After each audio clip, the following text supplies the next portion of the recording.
Adjoint aux affaires étrangères. Du coup, j'ai du mal ce matin. Monsieur l'ambassadeur, bonjour. Bonjour, c'est parfait, ne vous inquiétez pas. Ah oui, je pense qu'il y a des matins comme ça où nous ne sommes pas très en forme. Avec la chaleur. Alors, Votre Excellence, tout d'abord, nous allons revenir sur les relations entre l'Égypte et l'Azerbaïdjan. Alors, hier, plusieurs mémorandums d'entente ont été signés dans différents domaines, domaine de la technologie, de l'information, des transports, mais aussi de la jeunesse, de l'éducation. Quels sont nos rapports avec ce pays qui est dans une partie du monde très jolie déjà, mais où aussi les conflits sont très très importants? Eh bien, exactement. Alors, en 1991, lors de la dissolution de l'Union soviétique, à ce moment-là, personnellement, j'ai des souvenirs personnels avec ce sujet, étant donné que je travaillais à notre ambassade à l'Union soviétique à Moscou, précisément, depuis 1990, où j'ai passé 4 ans là-bas. Alors, je me souviens que nous étions un des premiers pays à reconnaître l'indépendance de l'État souverain de l'Azerbaïdjan, parmi d'autres pays certainement, et nous avons établi directement des relations diplomatiques avec un nouveau personnel, un nouvel ambassadeur et ainsi de suite avec ce pays qui vient de réclamer son indépendance de l'Union soviétique. Alors, cela a toujours été reconnu par l'Azerbaïdjan, étant donné que l'Égypte a très vite reconnu l'indépendance de ce pays de l'Union soviétique, ce qui a donné un certain poids extra pour l'Égypte vis-à-vis l'indépendance de plusieurs pays, les 12 pays, étant donné que les 3 États baltiques, je parle de l'Estonie, de la Latvie et de la Lettonie. Alors les 3 pays étaient indépendants plus tôt que cette date-là. Il manquait 12 pays qui ont établi leur indépendance en 1991 et l'Égypte a vite reconnu l'indépendance de ce pays et à établir des relations diplomatiques avec ces pays.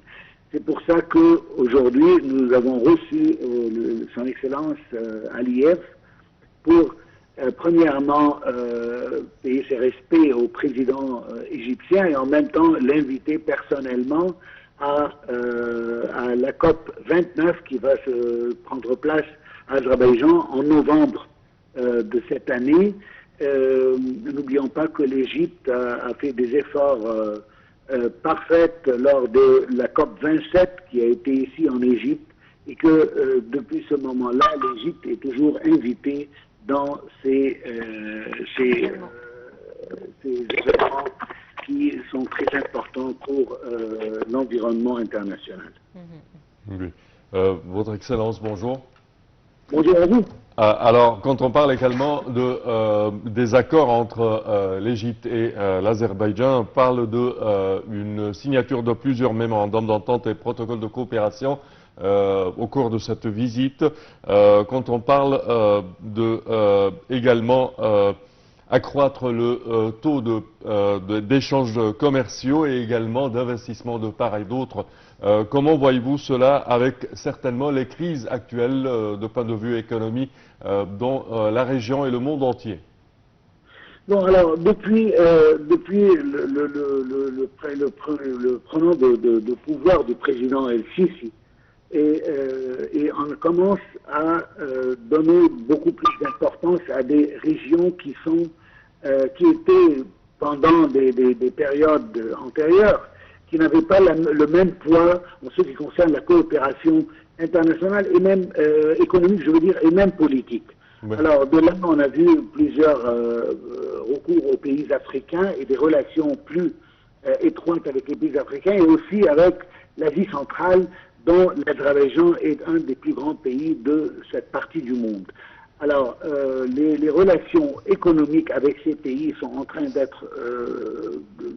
se développer davantage et on essaye de diversifier nos relations économiques avec plusieurs pays du monde. On a vu aussi, par exemple, adhérer au groupe BRICS, par exemple, qui était un groupe formé seulement pour un certain nombre de pays dont même vient le nom. Alors maintenant, avec l'Égypte et même d'autres pays qui ont joint l'Égypte à ce poste, alors maintenant, les relations deviennent de plus en plus diversifiée avec plusieurs parties du monde. Et je trouve que l'Azerbaïdjan, avec ses potentiels économiques et commerciaux, est un très, très bon pas de la part de l'Égypte d'accroître, comme vous venez de le préciser, nos relations économiques et commerciales avec ce pays qui promet beaucoup de prospérité pour les deux parties, que ce soit l'Égypte ou l'Azerbaïdjan. Aussi, les domaines sur lesquels se sont concentrés les mémorandums d'entente montrent la diversification des choix, que ce soit de la part de l'Égypte ou de l'Azerbaïdjan. On parle d'énergie, on parle de pétrole, on parle d'éducation, et entre autres. Alors, cela montre qu'on veut diversifier ces relations pour que ce soit dans plusieurs domaines qui sont très importants pour l'Égypte, aussi bien à l'Azerbaïdjan. Et on attend que ce moment vont représenter de la part de l'État le parasol sous lequel le secteur privé pourra travailler davantage et intensifier ses relations avec ce beau pays, comme vous l'avez précisé au début. Parfait. Alors, vous avez très justement dit que l'Égypte, effectivement, avait adopté une stratégie différente depuis l'arrivée au pouvoir du président Abdel Fattah el-Sisi, celle de diversifier ses alliés et ses relations. Et c'est vrai que là, on a appris très récemment, hier, je pense que l'Azerbaïdjan est devenu membre du Conseil économique de l'ONU. Donc là encore, le fait de diversifier et d'élargir nos relations, ça nous permet aussi d'avoir des petites entrées par-ci et par-là. Certainement, vous avez raison, et on peut aussi ajouter que l'Azerbaïdjan, après avoir à un certain grand degré normalisé ses relations avec l'Arménie, avec laquelle il avait eu une guerre et des frictions depuis longtemps. Alors maintenant, il a commencé à normaliser ses relations avec l'Arménie, ce qui lui donne beaucoup plus de concentration sur ses besoins économiques et commerciaux avec beaucoup d'autres pays. Alors, il est très important de parler de ce point-là qui était très important. Ils ont premièrement pu redémarrer les relations normales avec l'Arménie, regagner la souveraineté sur plusieurs villages et villes de la frontière azerbaïdjano-arménienne. Et depuis, alors, il y a une certaine stabilité qui lui permet de reprendre ses relations normales avec les autres pays du monde. Alors, c'est très important de voir que les tensions régionales, les tensions sur les frontières notamment, déstabilisent le point, parce qu'on a, nous, des problèmes dans ce qui concerne cela, et c'est pour ça que l'Égypte toujours cherche à calmer et apaiser la situation sur ses frontières, que ce soit certainement la frontière est avec la Palestine, ou de l'autre côté avec la Libye à l'ouest et au sud au Soudan. On essaye, comme vous le savez, que l'Égypte aussi va très prochainement accueillir une grande conférence sur le Soudan, et que l'Égypte cherche toujours à stabiliser les relations avec les pays voisins, de sorte que cela peut lui permettre de reprendre son allant économique avec tous les pays du monde et à fortifier l'économie égyptienne pour le bien-être du peuple égyptien, qui a souffert pour longtemps, que ce soit des problèmes régionaux ou internationaux qui ont approfondi le problème qui règne depuis longtemps sur notre pays. Oui, alors là, il est très important de marquer que les problèmes régionaux sont très importants à régler et le plus vite possible. C'est vrai qu'il est impératif de régler ces différentes crises. Et vous avez mentionné l'Arménie, où les tensions, où les relations se sont un peu normalisées avec l'Azerbaïdjan. Il faut dire que si vous êtes comme moi, vous aimez voyager, et j'en suis sûre que vous êtes dans la même situation, l'Arménie et l'Azerbaïdjan sont devenus très en côte auprès du public égyptien. C'est-à-dire que les Égyptiens qui aiment voyager commencent de plus en plus à s'intéresser à ces pays tels que l'Arménie et l'Azerbaïdjan.